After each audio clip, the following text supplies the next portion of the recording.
ಇನ್ನು ನಾಳೆಯಿಂದ ಸಾರಿಗೆ ಮುಷ್ಕರಕ್ಕೆ ಸಿಬ್ಬಂದಿಗಳು ಕರೆ ಕೊಟ್ಟಿದ್ದಾರೆ. ಹೀಗಾಗಿ ಸಿಎಂ ಸಂಧಾನ ಸಭೆ ಕರೆದಿದ್ದಾರೆ.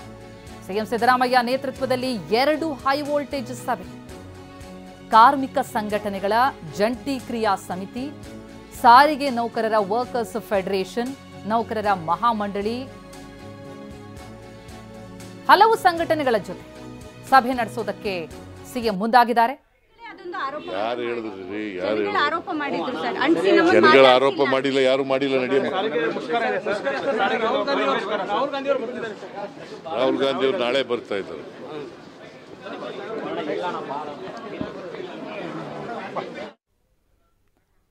ಎರಡು ಪ್ರತ್ಯೇಕ ಸಭೆಯನ್ನ ನಡೆಸಲಿದ್ದಾರೆ ಸಿಎಂ. ಸಾರಿಗೆ ನೌಕರರ ಒಕ್ಕೂಟದ ಜೊತೆ ಸಿಎಂ ಸಭೆ, ಕರ್ನಾಟಕ ರಾಜ್ಯ ರಸ್ತೆ ಸಾರಿಗೆ ನೌಕರರ ಒಕ್ಕೂಟ ಜೊತೆಗೆ ಕಾರ್ಮಿಕ ಮಹಾಮಂಡಳಿ ಇವರೊಂದಿಗೆ ಸಭೆಯನ್ನು ನಡೆಸಲಿದ್ದು, ನಾಳೆ ಏನು ಸಾರಿಗೆ ನೌಕರರು ಮುಷ್ಕರಕ್ಕೆ ಕರೆ ಕೊಟ್ಟಿದ್ದಾರೆ ವಿವಿಧ ಬೇಡಿಕೆಗಳಿಗೆ ಆಗ್ರಹಿಸಿ.